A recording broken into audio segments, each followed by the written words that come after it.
Bonjour à tous, aujourd'hui une nouvelle vidéo sur la suite du sujet que nous avons vu en matière de contrôle fiscal et le point particulier des vices de forme et de procédure qui, s'ils sont pertinents, entraînent la nullité de la procédure.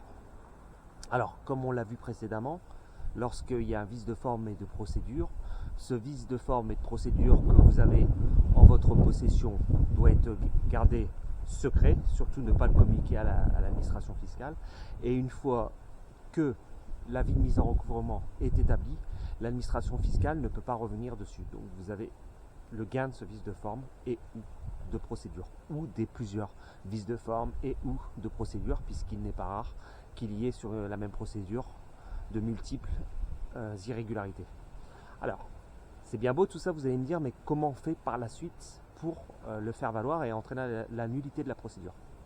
Eh bien, c'est là que ça se complique, puisque dans l'extrême, la grande majorité des cas, l'administration fiscale, qui est persuadée d'avoir raison et d'obtenir un maximum d'argent et de vous redresser à une hauteur maximum importante, le plus possible, refusera, bien sûr, de vous donner gain de cause de façon uniquement par un écrit recommandé où vous allez dire monsieur, madame de l'administration fiscale, il y a un vice de forme et ou de procédure, donc veuillez entraîner automatiquement la nullité de la procédure. Ça, c'est trop beau pour être vrai.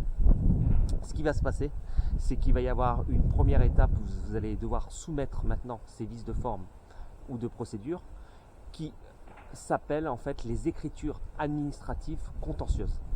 Ces écritures administratives contentieuses en droit administratif sont impératives si vous voulez faire valoir vos droits.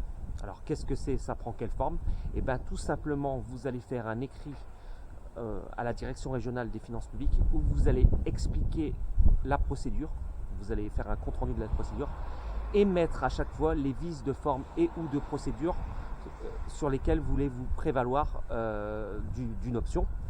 Et en fait, ce qui va se passer, c'est que la plupart du temps, l'administration fiscale va tarder à vous répondre, puisqu'elle a 6 mois pour vous répondre. Donc, elle va utiliser ce délai de 6 mois pour vous répondre avant ou après le délai de 6 mois. Et dans la majorité des cas, ne vous faites pas d'illusions, l'administration fiscale, malgré que vous ayez fondé votre réclamation à entraîner la nullité de la procédure, et donc ne pas voter, ne pas être imposé sur une somme supplémentaire que ce que vous avez déjà payé d'impôt sur le revenu ou d'autres taxes sur les années précédentes, va tout de même faire la sourde oreille. Ça, c'est dans la majorité des cas. Il se peut que l'administration fiscale cède et vous donne gain de cause via leur service juridique, puisque ce sera toujours un juriste de l'administration fiscale qui va émettre un avis et donc vous donner gain de cause ou pas. Mais sachez, ne vous faites pas d'illusions, que dans la majorité des cas, l'administration fiscale va refuser. Alors vous allez me dire, pourquoi le faire si elle va refuser?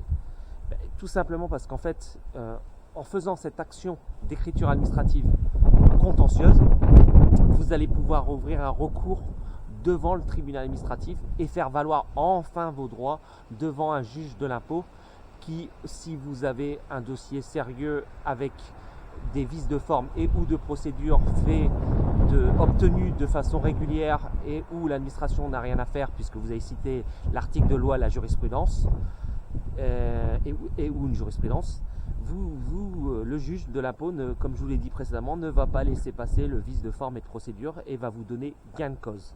Mais préalablement, vous êtes obligé de faire cette étape des écritures administratives contentieuses. Donc je reviendrai dans une autre vidéo sur cette étape. Avec cette étape, vous pouvez bien sûr vous faire accompagner d'un avocat fiscaliste ou pas. Moi, vous connaissez ma philosophie, je vous le déconseille fortement. Je vous conseille de le faire vous-même et d'expliquer votre cas. Vous économiserez plusieurs milliers d'euros.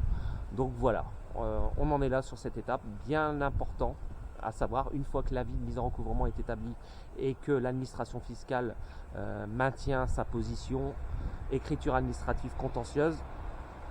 Et suite à cette écriture administrative contentieuse, s'il y a un refus de l'administration fiscale ou si l'administration fiscale ne vous répond pas dans les 6 mois, vous pouvez saisir le tribunal administratif.